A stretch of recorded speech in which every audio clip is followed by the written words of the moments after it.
कुछ साल पहले तक जब जब बीजेपी परिवारवाद पर हमला करती थी, विपक्ष भी वसुंधरा राजे, राजनाथ सिंह के बेटे पंकज सिंह, येदियुरप्पा फैमिली, दुष्यंत सिंह और अनुराग ठाकुर का नाम लेकर पलटवार करता था। बीजेपी में एक ही परिवार के नेता गिने चुने ही थे। नरेंद्र मोदी सरकार की दूसरी पारी शुरू होने के बाद कांग्रेस समेत अन्य पार्टियों से नेताओं का बीजेपी में आने का दौर शुरू हुआ। इसमें ज्योतिरादित्य सिंधिया, सुनील जाखड़, कैप्टन अमरिंदर सिंह और जितिन प्रसाद जैसे नेता भगवा रंग में रंगे। अब लोकसभा चुनाव का ऐलान होते ही बीजेपी में शामिल होने वाले नेताओं की भीड़ बढ़ गई है। हर दिन पार्टी के बड़े नेता कांग्रेस से आने वाले नेताओं को सदस्यता की रसीद थमा रहे हैं। बीजेपी ज्वाइन करने वालों में कई नेता ऐसे हैं जिनका परिवार लंबे समय से राजनीति करता रहा है। उत्तर से लेकर दक्षिण तक बीजेपी में शामिल होने वाले ऐसे नेताओं की फहरिस्त लंबी है। इनमें से अधिकतर नेता कांग्रेस में रहे हैं। पार्टी में शामिल होने के बाद बीजेपी उन्हें खुले हाथ से टिकट भी दे रही है। भारतीय जनता पार्टी दोनों हाथ फैलाकर बिहार, कर्नाटक और यूपी में परिवारवादी पार्टियों के साथ राज्यों में गठबंधन भी कर चुकी है। नरेंद्र मोदी और बीजेपी के नेता हमेशा परिवार आधारित क्षेत्रीय दलों और कांग्रेस पर निशाना साधते रहे हैं। दूसरी ओर पॉलिटिकल फैमिली के राजनेता भाजपाई बन रहे हैं। कांग्रेस छोड़कर आए आरपीएन सिंह और अशोक चव्हाण को बीजेपी ने राज्यसभा भेज दिया। ये दोनों नेता अपने परिवार की राजनीतिक विरासत को संभाल रहे हैं। हरियाणा में देवीलाल के बेटे रणजीत सिंह चौटाला को हिसार से टिकट दिया गया है। पूर्व प्रधानमंत्री लाल बहादुर शास्त्री के कुनबे के कई सदस्य बीजेपी में हैं। सिद्धार्थनाथ सिंह आंध्र प्रदेश में बीजेपी के सह चुनाव प्रभारी हैं। शास्त्री जी के पोते विभाकर और नाती अशोक शास्त्री भी बीजेपी के नेता हैं।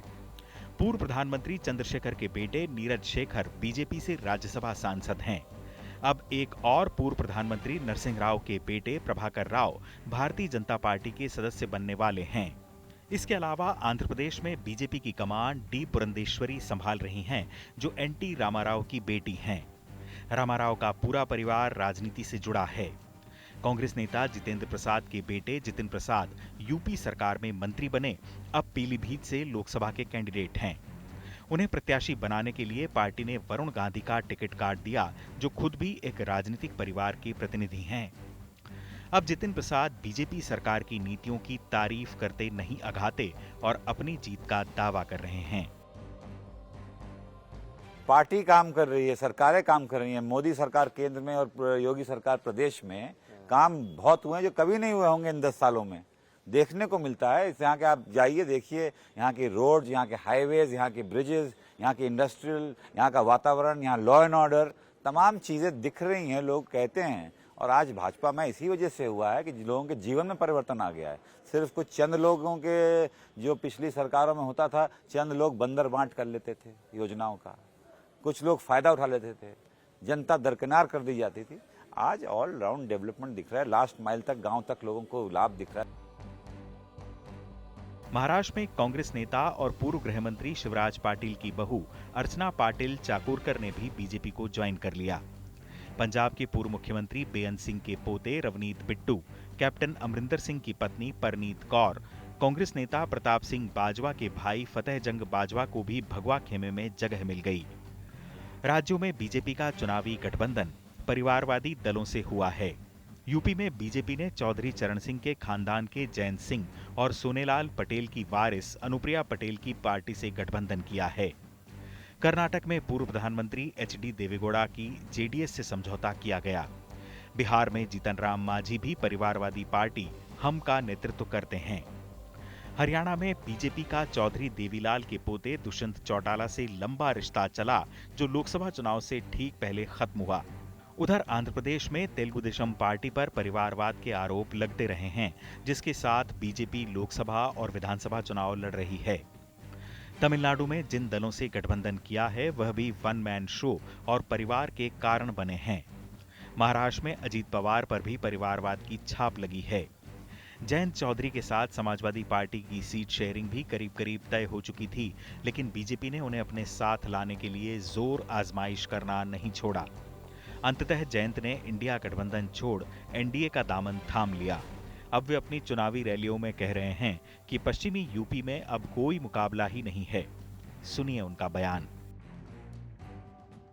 बिजनौर के लोगों को तो कुश्ती का दंगल के आयोजन में विशेष शौक है।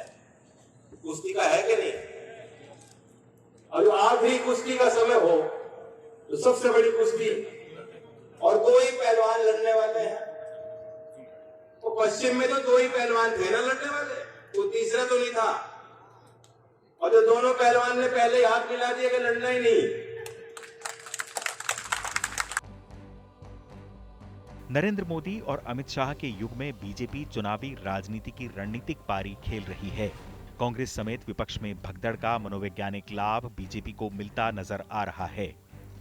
मध्य प्रदेश, राजस्थान और गुजरात समेत तमाम राज्यों में कांग्रेस जिताऊ कैंडिडेट्स की तलाश कर रही है।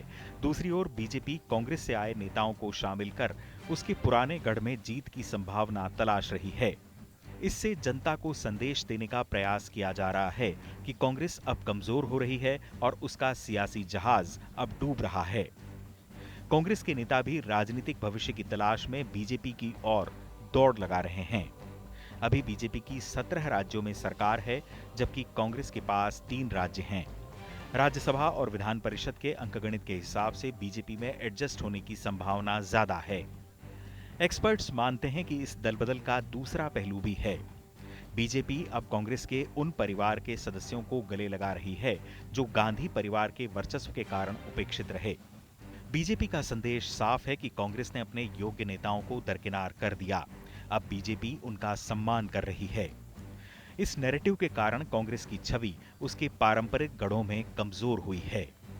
क्षेत्रीय दलों से गठबंधन करना बीजेपी की मजबूरी है, क्योंकि भले ही इन दलों का नेतृत्व एक परिवार करता है, लेकिन उनका एक जातीय वोट बैंक भी है।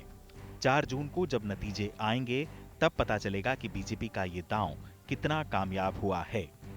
चुनाव आज तक।